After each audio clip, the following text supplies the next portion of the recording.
নমস্কার বন্ধুরা, Sumita's kitchen cooking চ্যানেলে আপনাদের সবাইকে স্বাগত। এই ফুলটা কি চেনেন? হ্যাঁ, অবশ্যই চিনে থাকবেন। এটাকে আমরা বলি বক ফুল।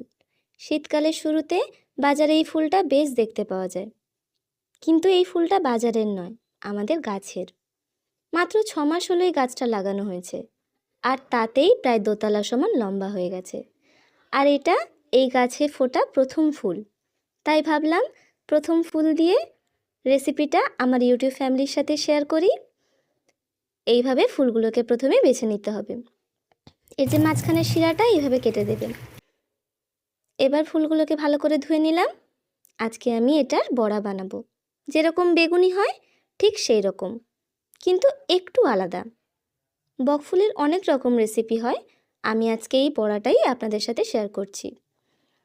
তার জন্য একটা বাটিতে প্রথমে 4 চামচ বেসন, তাতে একটুখানি আদা বাটা, একটু জিরে আর কাঁচা লঙ্কা বাটা, হলুদ গুঁড়ো, লঙ্কার গুঁড়ো, আর দিলাম কিছুটা চিনি।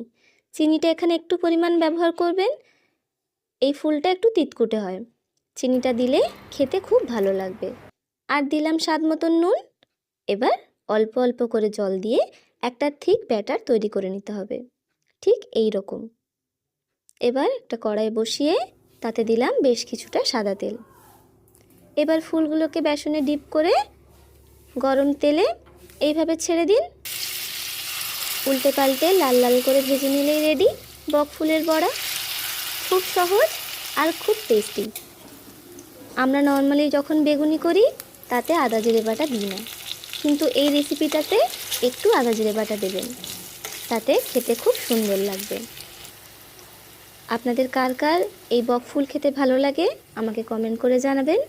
আজকের রেসিপি যদি আপনাদের ভালো লাগে তাহলে লাইক করবেন, শেয়ার করবেন আর চ্যানেলটিকে সাবস্ক্রাইব করে দেবেন। ধন্যবাদ।